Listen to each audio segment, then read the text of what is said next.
Good evening, ladies and gentlemen, boys and girls. Welcome to an emergency live stream. As I just concluded, what was it, about 15 minutes ago? And Lord knows, I'm a lot calmer now, despite the fact that I'm a hot mess on the outside and inside. A lot calmer from where I was about 15, 20 minutes ago when the Boston Celtics gift wrapped. Let's face it, people, if you've watched these first two games and tonight, I couldn't even comprehend how they could put up a performance like this as an encore based on what we saw there 2 nights ago. And this is, and I want to say this as calm, as collected, despite the fact that I'm furious on the inside, considering what I just witnessed. But let's face it, the Celtics have been a complete disaster here in these first two games, and they've just been ultra uber reliant as the way the team is constituted on the three ball. And it's a disgrace to see how this team folded again down the stretch tonight, worse than 2 nights ago, which I couldn't even imagine, considering how they played there in the final quarter, and even worse tonight, where they didn't make a shot attempt up until Jason Tatum had that dunk at 89-88 to grab a 1-point lead there late in the final seconds of game number 2. And there's just so many tentacles on not only just these first two games. I'm just going to take this game because how I looked at the other night, and I talked about this on the live stream today, if you watched, was the fact that if anybody wants to leave a comment, like I didn't even put up a graphic yet, but hey, let's just go there. Let's start. For those who want to share their thoughts, please do. Even if you're the Knicks fan, you want to get at me, you can get at me all you want. We can go back and forth. It's not going to kill me as long as you don't make it personal. And even if that's the case, that's more on you than it is on me. But let's face it. If you're a Knicks fan, of course, you're flying high. I'm going to take both sides of this too. I just don't want this to be Celtic-centric, although, as many people may or may not know, I'm a huge Celtic fan, been since the 77-78 season. So I go almost 50 years with this team. And I couldn't even digest what I was watching, especially in those final few minutes. Really, what was the final 7+ minutes of the game when they had an 86-68 lead and they just gagged it. I mean, it was 84-68. That's what it was. They were up by 16. And like I said, there's so many tentacles to go down. And I'm going to start with the Celtics. I'll talk about the Knicks too. And listen, I hate to say this. I guess I got to give the Knicks credit again because to me, the Celtics lost this game. They lost. They kept chucking threes. You saw the stats. I don't have to break it down for you, where they were still missing threes. They were trying to play hero ball. They were settling for shots. Again, I have to see Jalen Brunson on Jason Tatum. Maybe 2:40 to go. And what does he do? He kicks it out for another Derek White three where he should have backed Brunson to the paint. I understand there would have been help there, whether it's Towns or Mitchell Robinson if he was in the game at that time. I get that. But at the same time, them not being able to exploit some of these matchups, and especially in the crux of the game, is just mind-boggling. And this falls on Missoula because I get it that this team is all about the three-point shot. It's three-point and defense. And if you would have asked me before the night started that the Celtics would have held the Knicks to 91, I said, the Knicks probably scored 116. And no, not the case. Because, again, the three ball, for whatever the reason, has just evaporated. And although they were better with the shot taking, considering that they only took how many attempts? I believe they probably had 38, 39 attempts. I haven't even looked at the score sheet. I know they were 10 for 35 at one point, so maybe they were, 10 for 38, which is a far cry from the 60 that they shot the other day, which, again, is just mind-numbing and it's unconscionable. But, again, I'm calling it like I see it. This was another game where, as I was watching this live, and this isn't second guessing or anything, but literally as this lead was slipping through their hands, the only thing I can say to myself is that they don't want to win this game. They're literally giving this game gift wrap to the Knicks. Like, we want to go back to New York down 0-2. And that's not being, Jay Reels, you're out of your gourd. How could you even say that? You're nuts, so on and so forth. It's the truth. Did you see the way this team played down the stretch? This team was awful. This team couldn't make a shot if they were on a boat and trying to throw it into the ocean. That's how bad it was. And they kept taking threes, and I get it. This is a team that is built on doing that. But they do have players that could attack the basket. And in fact, people could say, well, Jay Reels, are you going to kill Tatum with, 24 seconds left, as he gets the inbound and he drives to the basket and dunks it past Mitchell Robinson. At first, I was thinking to myself, oh, no, don't do that yet. But I thought, why not? They haven't made a shot in 7 minutes. So if they're going to get a layup, or in this case, a dunk, you got to take it. And you can only hope that their defense will come through there at the end.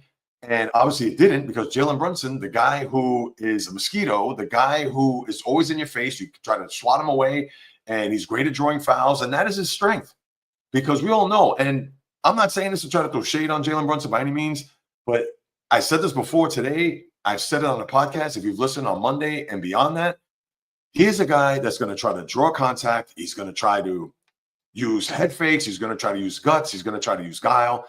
He's not a guy with natural gifted basketball ability. He has a great IQ. He knows what he needs to do to try to score points. Obviously, he attacks, and he did not have a great game tonight. He did not. Look at the stats. What was he, 6 for 18? He was awful. But obviously, he's missed the clutch for a reason. He comes up to make big shots in big moments, and that's all you can ever ask, because as the old saying, it's not how you start, it's how you finish. But that is just, it even blows my mind to think that teams that try to defend Brunson, and I get it, he's not a guy that is going to be a physical specimen that's going to try to blow by you a la Giannis, a la LeBron, players like that. But one more time, he knows what to do to get people out of their shoes or the sneakers. He knows what to do to try to get people or players off their rhythm. And he's the best in the league that does that. And another guy that's good at doing that is Luka. But Luka obviously is a lot bigger and is more gifted offensively than Brunson. But that is his brilliance. Because if you're just talking about a guy that is going to try to break you off the dribble and get to the basket, which he can do, but because he's small and because he's a guy that he wants to draw contact, which to me is not going to be sustainable considering the amount of minutes. And tonight he got a pretty good blow there, late third quarter to the fourth. But there is no way, shape, or form. As a matter of fact, let me pull up the graphic here now as I'm looking at this, my emergency live stream. Before I even talk more about the Knicks, to me, this is all about the Celtics. This has nothing to do with the Knicks, because if they are unable to hold not one, 2 20-point leads in the second half, and I get it, 20-point leads in the NBA go by like that. Understood, because of the 3-ball and because of the way that teams want to apply either more pressure, especially when it comes to the perimeter, because they're going to lay off, especially when they have a big lead. And next thing you know, especially with a team like the Celtics, they just settle for 3-pointers. They do not attack. They do not try to, they move the ball, but they move the ball to an open shot for a 3-point opportunity. And it's just, again, it's enough. And I'm not trying to say Joe Mazzulla is going to scrap it, because he's not going to do that. And now that the scene is going to shift to New York, you have to think, is there going to be a little bit of a wrinkle here moving forward to where he's got to put a lot of pressure on that interior, draw fouls from guys like Karl-Anthony Towns, as we've seen, and he had a good game tonight, but he had 3 early fouls. And guys like Mitchell Robinson, who always seems to be in foul trouble, and even Jalen Brunson, who was in foul trouble a little bit in game 1. Those are the things you got to try to exploit and attack those players. And they're not doing that. They're literally playing into the Knicks' heads, because if they don't make 20, 21 threes out of, let's say, 40, they're going to lose these games. And that's the thing that is just, it makes me want to rip my hair out of my head, because you would think they would have learned their lesson after game 1, considering that they shot 60 threes. But today they're going to look at it, oh, we shot less than 40, but their shooting percentage was still atrocious. And now you have a scenario where who knows if there's going to be any adjustments made. Who knows if they're just going to continue to bomb from 3 and, we'll snap out of it, which, like I said, you know, is that something you're really going to rely on? Is that something you're really going to bank on as a Celtic fan? And defensively, I mean, listen, they played fine. You know, like I said, Brunson didn't go off. I know Mikal Bridges went off in the fourth quarter a little bit, as he had no points going through 3 quarters, and all of a sudden he started to find his jump shot. And the Celtics obviously didn't put a hand in his face. It was almost as if they took the foot off the gas. And these aren't excuses. This is watching this live. And I've watched this team, and the team is built not only just on their defense, but of course their 3-point shooting. But now they have to find another way, because if they're going to go out in this series, and it's crazy to even think, when I was at the Garden almost 3 weeks ago, taking the temperature of the Knicks fan, and of course I'm sure, trying to be optimistic, trying to say this, trying to say that, when they came out and they said, oh, I think the Knicks are going to sweep, or Knicks in 5 or 6 or whatever. All right, you're going to say Knicks in 6. All right, fine. Of course, they're going to root for their team. Knicks in 5. All right, bit of a stretch. People have said Knicks in 4. Now, I'm sure if their life depended on it, they would have taken that back prior to the series. But now look at this. They're halfway to a sweep. And the next 2 games are Madison Square Garden. And it's just, again.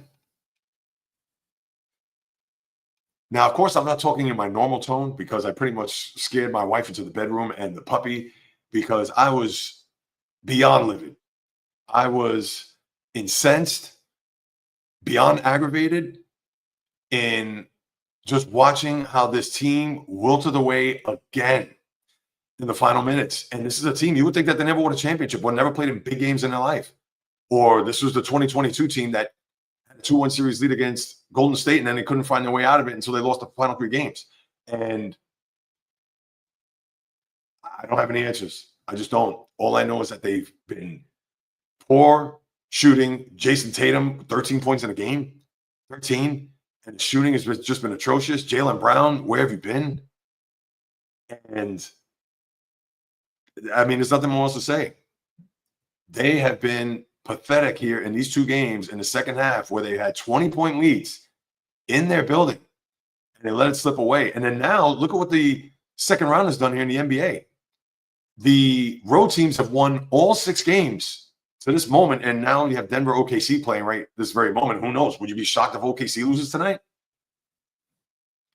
So I don't have anything complimentary to say. I don't have anything that is going to rally the troops. Listen, in my heart, would I be surprised if the Knicks, let me take that back. Would I be surprised if the Celtics win these next 2 games? I would not. In fact, I wouldn't be surprised if that's going to be the case. I wouldn't be surprised that once we get to Monday night at around, I don't know, 9:30, 9:45, that going back to Boston tied at 2. And the only thing I'm going to say to that is they better shoot better. If not, they're going to get embarrassed. And they've been embarrassed so far. Because there's no way that a team that has this track record, that has played in big games, that has won a championship, have just let these 2 games slip away the way they have. And then people can say, well, Jay Reels, come on, you got to give the Knicks some credit. All right, now let me talk about the Knicks real quick. I gave them their bouquets on Monday.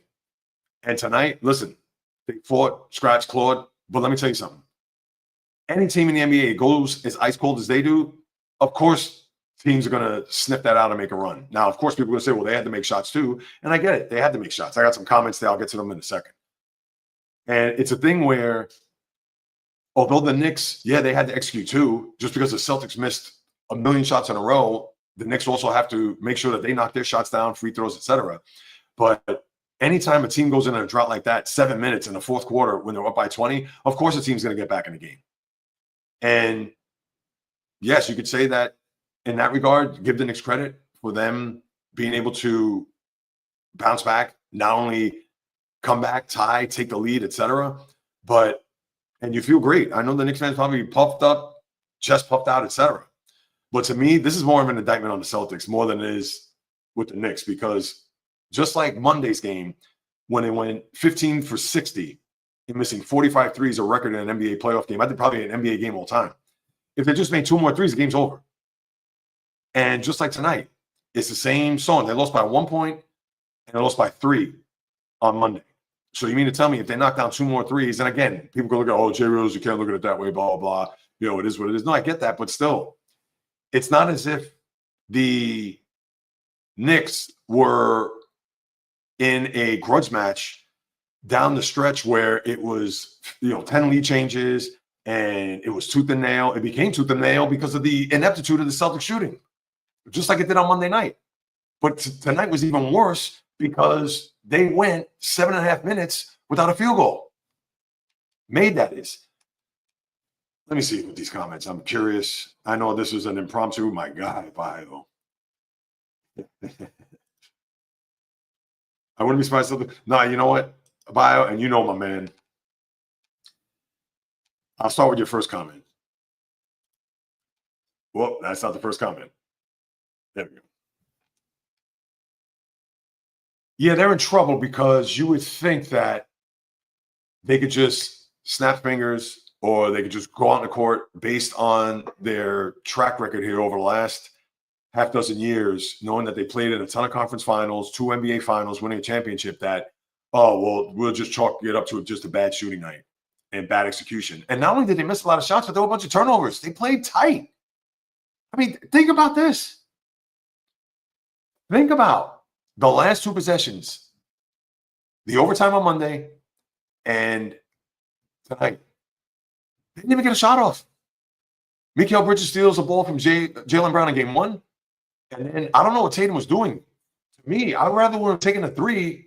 Again, it would have been a low percentage shot considering the way he shot and the team has shot in these first 2 games. But the way he went to the basket and he tried to do some Kobe-esque turnaround fadeaway, which got blocked. I mean, and this is almost like the Celtic team prior to them winning a championship last year, because anytime the game was tight, anytime the game was in the crux, for whatever the reason, they have been unable to deliver. And it's wild because this is coming from a team with this core that have won big games at big spots, whether it was game 6 in Milwaukee when Tatum scored 46 and Al Horford was big time as far as defensively and even chipped in offensively.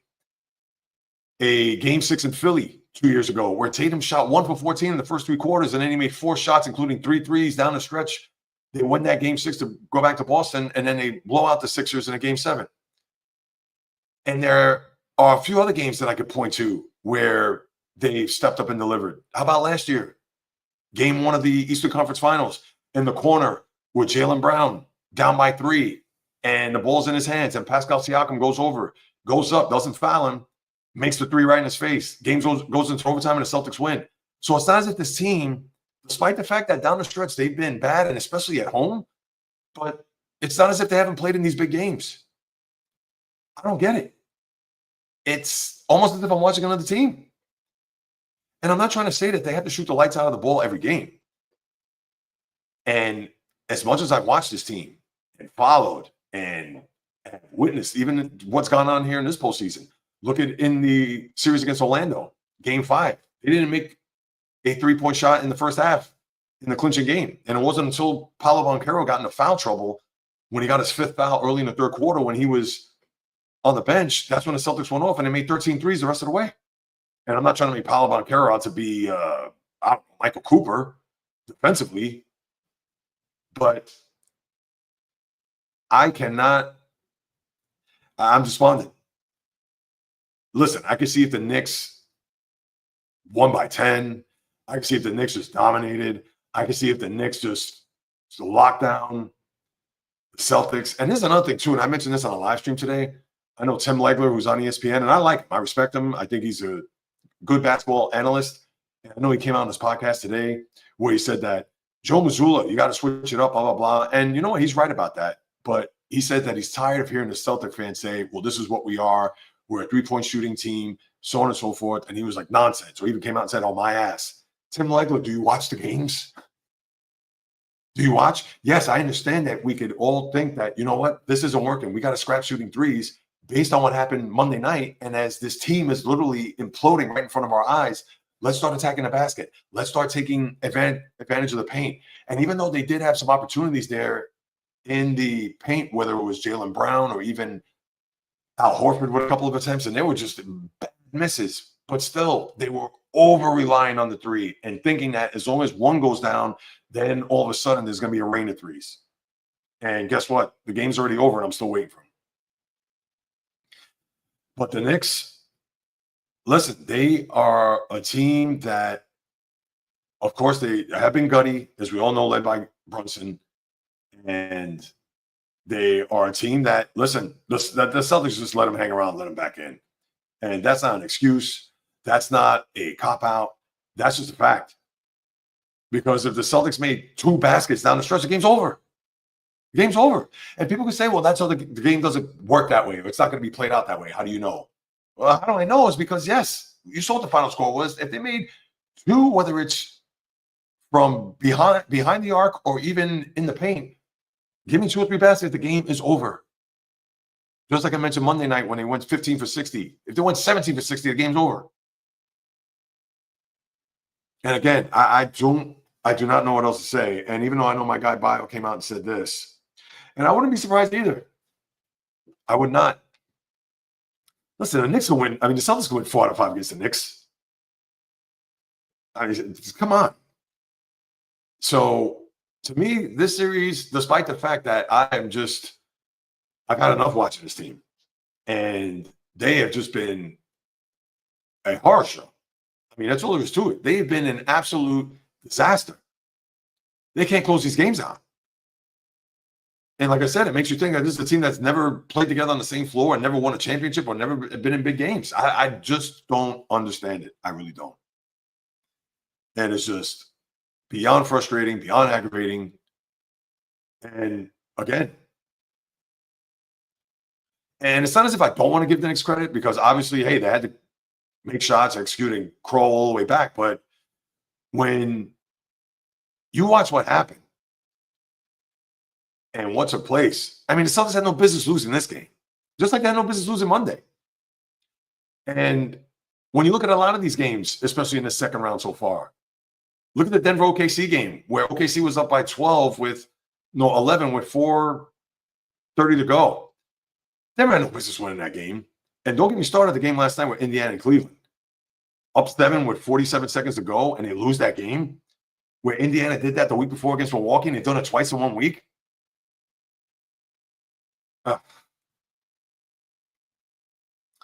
Well, it should be a doozy on the podcast tomorrow because I will talk about it, and I will be alone so I could even project a lot louder. Because if you're wondering, oh, why does Jerry sound so soft and quiet? Because I don't live by myself, A.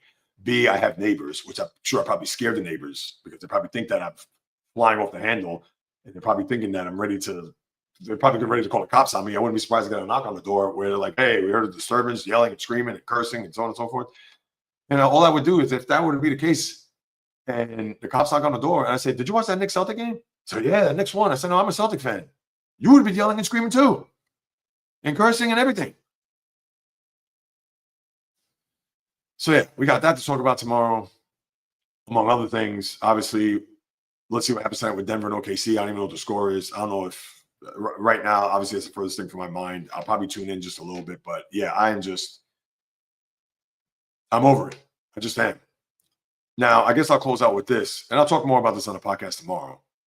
And who knows? If you hear me quiet now, imagine what it's going to be like tomorrow. So you definitely want to tune in. Apple, Spotify, jreels.com. Of course, here on YouTube, at JReels, my emergency live stream. Yep, gang. That's it. Everything in that graphic. Tell me if any of that's wrong. Yeah, I understand. The Knicks earned it. They had to make shots.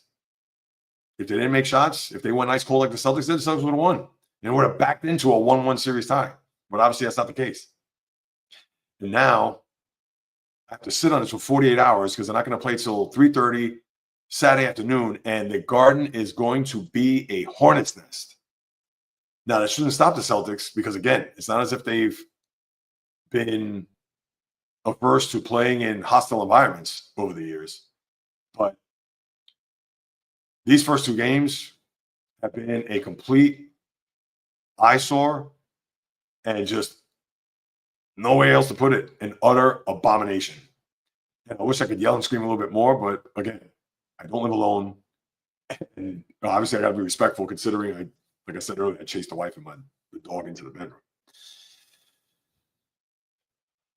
So, yeah. So that's what I got. That's my emergency live stream. I don't know if anybody else has anything to say. Bio, I don't know if you're still in the room. But to sit on this for the next 3 days, and who knows? I'm going to watch the post-game stuff. I'm sure everybody's already talked. Missoula, Jaylen Brown, Jason Tatum. Those guys should be ashamed of themselves because there is no way. You let the game Monday go by, inexcusable still, but okay. Chalk it up to 45 missed threes. What do you got to say for yourself tonight? Oh, and I was going to mention, would I be surprised if this series goes back to Boston 2-2? I would not. And in fact, I actually expect that because I'm sure the Celtics are going to be written off. They're going to hear it for the next 3 days. I'm sure the Knicks fans that were in the building, not only Monday night tonight, they're probably getting ready to get the brooms out. They're probably ready to just spew whatever venom toward the Celtic fan, toward the team, etc. They're already probably throwing dirt on them, let alone they've already dug their hole. So good. Hopefully it sits. Hopefully it burns for less than 72 hours, considering it's an afternoon game on Saturday. But this is going to be fascinating. It's going to be fascinating how to respond, and not just Saturday, because they could win 109-91 on Saturday. Well, then they're going to come back Monday night and do it again. And again, that crowd is going to be rabid. Anything New York, Boston, they're just going to, they're here for it. They're ready to salivate. The old LT line from NFL Films. They're going to go into that building. There's going to be a bunch of crazed dogs. And that's it. So let me end it on that note. I don't know if anybody else has anything to say. I don't see any other comments there. I know this was impromptu. And I had to get this off my chest because I'll talk about this a little bit on the podcast tomorrow, of course. And I understand you don't see the rage. You may see the rage or even the look. I look a little crazy right now. But yeah. Obviously, I'm going to lead the podcast with this. So if you're wondering, Jay Reels, what happened to your energy? What happened to your fire? Whatever. I'm sure it's in there. But again, it's not being unleashed. I promise you this. Considering I'll be in the apartment by myself, well, with a puppy somewhere, you're going to hear my wrath. You're going to hear my fury as I'll have a night to sleep on this. And it's going to be a long night. I'll be tossing and turning. But rest assured, I'm opening up with this. And if you thought, wow, Jay Reels was harsh on the Celtics, or wow, he didn't give the Knicks credit or whatever, wait till tomorrow. I promise you, I will deliver. As always, people, thank you so much for your support. Thank you so much for subscribing. If you haven't subscribed, what are you waiting for? Please subscribe. Share with your friends, family, friends, frenemies, foes, etc. As I appreciate all the support. Whether you do or do not know, I'm an independent podcaster, content creator, trying to carve a path in this field, in this universe, and trying to earn a living doing this. So the more you get the word out, word of mouth to those who like sports, love sports, casual sports fan, die hard, or even someone that likes lifestyle content, as I have some of that on my channel on YouTube, please, I sincerely implore you to do so. And even though I may not have brought the pain with my voice tonight, but the feeling is there. The passion is there. It's just ready to. But one more time, tomorrow will be a different story, and you're really going to hear it. So, as always, people from here where I'm at in the Bronx, so as I like to say, from the South Bronx, South Beach, South Central, South Pacific, and all points beyond. Peace, love, and God bless everybody. Have a good night. Enjoy the Denver OKC game, the NHL, baseball, and I got a lot of other things. And in fact, check out the live stream from earlier today because I said a lot of spicy things in that. And I meant every syllable. So check that out. I'll repost this on my socials. If you don't follow me or haven't followed me, Apple, Spotify is where the podcast is at, jreels.com, the YouTube channel at jreels, of course, and then Instagram, TikTok, Facebook, the Jreels Podcast, or jreels, either one, on Instagram. Twitter, jreels1, after jreels, just a number. And if you want to hit me up with a question, comment, suggestion, the Jreels Podcast at gmail.com. I see a few more people jumping in. I feel like I want to stay. I want to keep talking, but nah, I'll leave it right there because I'm approaching a half hour. And obviously I got to be mindful of my lovely wife and obviously my situation here. So until tomorrow, people, podcast is going to be fire. Always coming correct, direct, and in full effect. And until then, on the flip, baby.